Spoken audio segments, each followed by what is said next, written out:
Assalamualaikum warahmatullahi wabarakatuh. Bismillah, alhamdulillah, wassalatu wassalamu ala rasulillah wa ala alihi wa sahbihi wa mawalah amma ba'd. Kali ini saya akan membahas beberapa pertanyaan yang sampai kepada saya terkait dengan kebiasaan beberapa orang yang pernikahan dianggap sebagai pencarian seorang imam. Ketika ada seorang perempuan yang mengatakan kepada calon suaminya, kau adalah imamku atau kau adalah calon imamku. Dan begitupun beberapa postingan atau meme dan beberapa pandangan masyarakat yang sering muncul bahwa pernikahan adalah pola di mana yang satu menjadi imam, yang lain menjadi makmum. Atau tepatnya laki-laki yang menjadi imam dan perempuan yang menjadi makmum. Saya akan membahas ini agak sedikit panjang, yaitu bahwa pernikahan dalam Islam, sebagaimana sering saya sebutkan berkali-kali, adalah dari kata nakaha, yang berarti dalam fikih adalah ad-dhammu, atau mengumpulkan. Mengumpulkan artinya berkumpul, bertemu antara laki-laki dan perempuan. Bertemu untuk apa? Tentu saja untuk bersama-sama hidup mengelola relasi dan kehidupan rumah tangga secara bersama-sama. Ungkapan lain yang sering kita temukan dalam Al-Quran adalah bahwa pernikahan atau pasangan itu disebut sebagai zawaj atau berpasangan. Berpasangan artinya yang satu adalah mitra, teman, dan sahabat bagi yang lain. Dan beberapa kali ayat Al-Quran menyebutkannya sebagai zaujun atau azwaj jamaknya. Kita tahu dalam surat Ar-Rum misalnya, ungkapan pasangan atau ungkapan suami dan istri disebutkan sebagai azwajan, juga zawajna, dan berbagai ayat yang artinya adalah berpasangan, memasangkan, atau pasangan. Jadi pernikahan itu membuat satu orang dengan calon suami atau istrinya adalah sebagai satu sama lain pasangan atau berpasangan. Berpasangan tentu saja yang satu kepada yang lain adalah mitra hidup, teman, dan sahabat untuk mengarungi kehidupan sehingga apapun yang akan dialami akan dikelola bersama, ringan sama dijinjing, berat sama dipikul. Bahasa yang sangat epik yang disampaikan oleh Al-Quran dalam surat Al-Baqarah adalah hunna libasun lakum wa antum libasun lahunna. Bahwa istri adalah pakaian bagi suami, suami adalah pakaian bagi istri. Ini pernyataan yang sangat tegas dan jelas bahwa suami adalah bukan imam bagi istri, dan istri bukanlah makmum bagi suami atau bagi laki-laki. Jadi, tetapi libas adalah pakaian yang satu sama lain saling menutupi, memberi citra baik, dan tentu saja memberikan kehangatan karena pakaian adalah menghangatkan seseorang, dan memberi citra baik, menutupi kekurangan, dan tentu saja membuat seseorang hidup lebih nyaman, lebih tenang, dan lebih baik dalam menghadapi cobaan-cobaan, karena pakaian akan menghalangi seseorang dari panas, dari terik matahari, dari cobaan-cobaan hidup.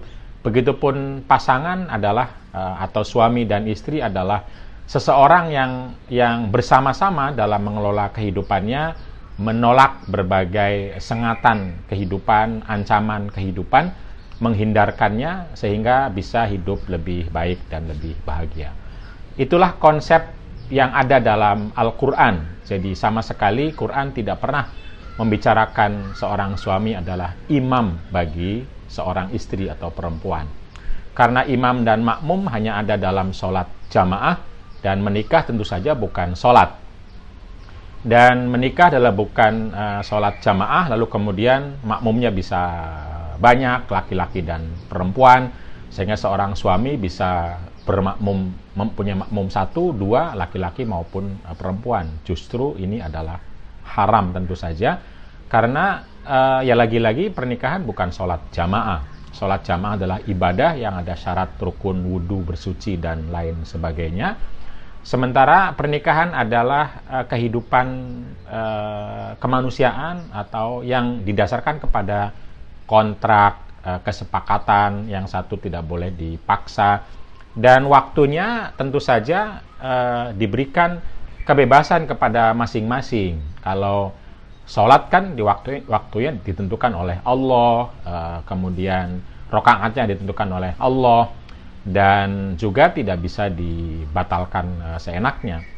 Sementara dalam pernikahan kita tahu waktunya diserahkan kepada masing-masing, dan ketika ada persoalan, kekerasan atau ketidaknyamanan, Quran menyebutkan mungkin bisa terjadi perceraian. Fa imsakun bima'rufin au tasrihun bi ihsan. Bahwa pernikahan itu kalau berkumpullah dengan baik, kalau tidak mampu berkumpul dengan baik, dipersilahkan berpisah dengan baik. Jadi kalau sholat itu hampir seluruh aturannya kita tidak bisa ikut campur. Semua sudah ditentukan oleh Allah dan oleh Rasul-Nya. Sementara dalam pernikahan sebagian besar adalah bagaimana memberikan kenyamanan kepada masing-masing laki-laki maupun perempuan. Jadi pernikahan sekali lagi adalah bukan menjadikan seorang laki-laki sebagai imam. Jadi anekdot yang mengatakan kau adalah imamku adalah salah kaprah tentu saja, karena perempuan adalah bukan makmumnya, dan laki-laki tidak bisa juga mencari sebanyak mungkin makmum agar afdol, apalagi ditambah makmum laki-laki.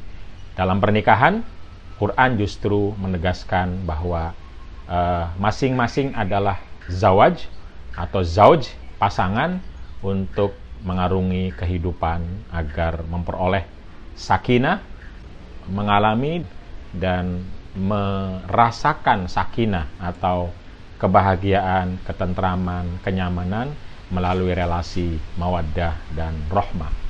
Itulah prinsip-prinsip pernikahan dalam Islam, sehingga diharapkan masyarakat tidak lagi menarasikan atau mengajarkan relasi imam dan makmum antara suami dan istri. Bahwa dalam kehidupan ini tentu saja harus ada yang memimpin, tetapi kepemimpinan tidak selamanya dipegang oleh laki-laki, karena kepemimpinan adalah soal tanggung jawab. Soal bagaimana keluarga dibawa, dihadirkan kepada hal yang lebih baik. Dan tanggung jawab ini tentu saja dasarnya adalah lebih banyak soal kapasitas, soal kemampuan, baik kemampuan fisik, kemampuan dengan memiliki harta, kemampuan fisik tentu saja untuk mengelola kehidupan, untuk menjalankan rumah tangga, untuk memperbaiki yang rusak dari rumah dan lain sebagainya. Dan juga kepemilikan harta, karena hidup ini memerlukan harta, memerlukan uang dan ekonomi untuk memenuhi kebutuhan. Dan karena itu yang memiliki uang tentu saja bertanggung jawab untuk memenuhi kebutuhan keluarga. Begitupun kapasitas ilmu, kapasitas keahlian mengelola keluarga, mengasuh anak, mendidik anak, memasak, menyapu, menyetrika, dan melakukan berbagai kehidupan berumah tangga, termasuk membawa keluarga itu lebih sejahtera ketika berhubungan dengan berbagai lembaga dan komunitas untuk berorganisasi dan lain sebagainya. Kapasitas-kapasitas ini tentu saja bersifat dinamis, kadang ada pada laki-laki, kadang ada pada perempuan. Yang diperlukan lalu keduanya adalah bagaimana bersinergi, yang ada melengkapi yang tidak ada. Jika sama-sama ada, bisa bergantian satu sama lain, dan selebihnya bisa disimpan atau dibagikan kepada orang lain. Dan jika keduanya tidak memiliki kapasitas, tentu saja keduanya bisa berproses agar kapasitas itu bisa dimiliki oleh salah satunya atau oleh keduanya. Lagi-lagi karena kehidupan berumah tangga prinsipnya adalah mubadalah, kesalingan dan kerjasama. Bermitra atau zawaj bukan relasi antara majikan dan buruh, atasan dan bawahan. Bahwa tanggung jawab harus diambil oleh seseorang, misalnya laki-laki, adalah fine, bagus. Tentu ketika laki-laki mampu. ketika laki-laki bisa.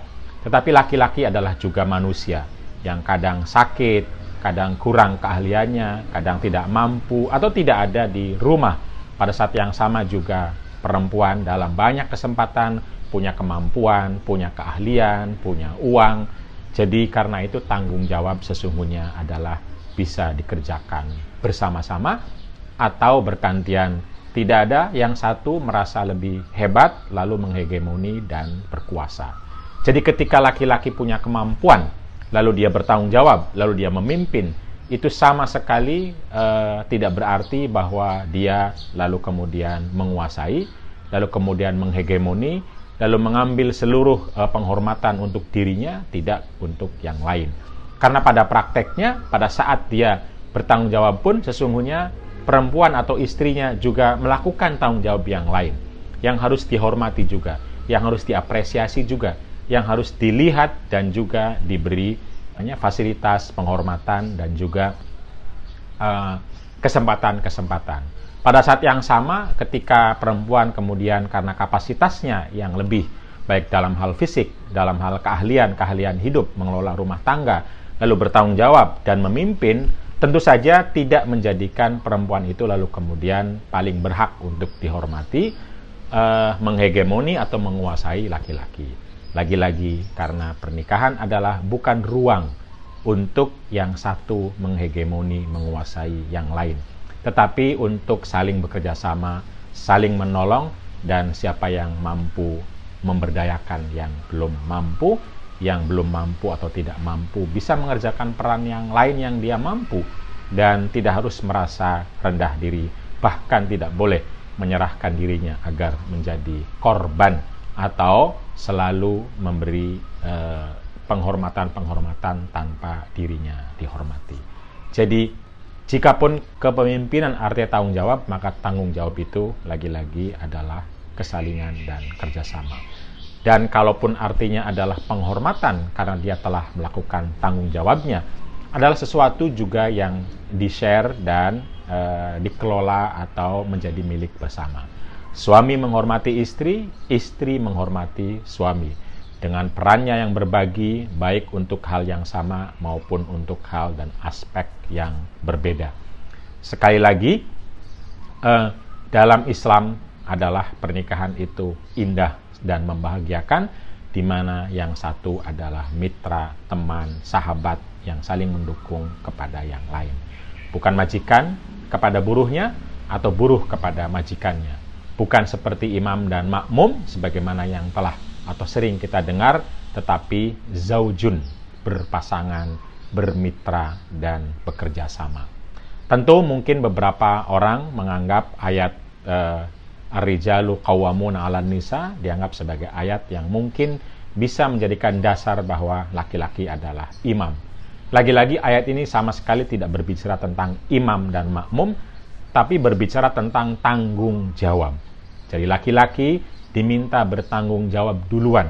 Mengapa? Karena Quran bilang bima faddalallahu ba'dahum 'ala ba'din wa bima anfaqu. Karena biasanya laki-laki punya kapasitas duluan, punya kemampuan duluan, punya keahlian duluan, karena sudah terkondisikan sedemikian rupa, dan bisa jadi fisiknya juga secara umum kadang-kadang dianggap punya kemampuan lebih, dan dia memiliki harta. Karena kemampuan dan kapasitas inilah, maka laki-laki diberi tanggung jawab.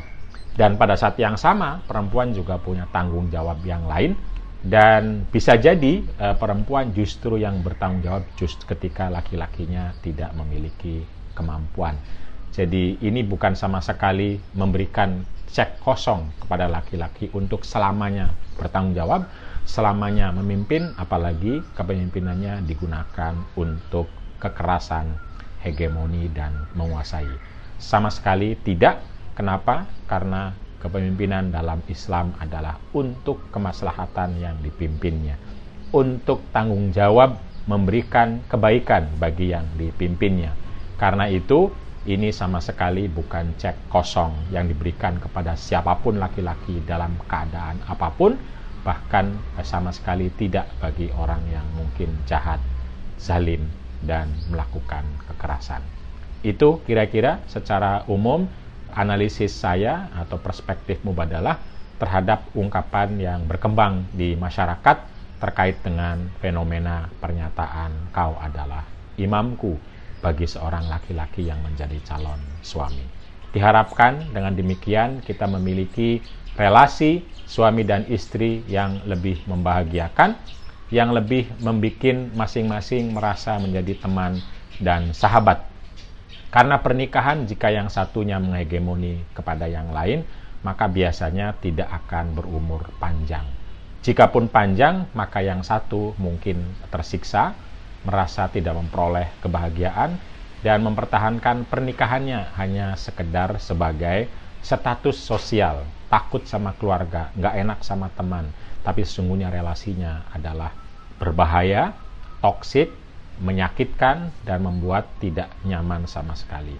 Sementara ayat Al-Quran selalu mengatakan fa'imsakun bima'rufin aw tasrihun bi ihsan, bahwa pernikahan itu harus dikelola dan dirasakan secara baik oleh kedua belah pihak. Dan kita tahu lagi-lagi ayat dalam surat Ar-Rum menyatakan bahwa pernikahan ini litaskunu, fi'il mudhari'.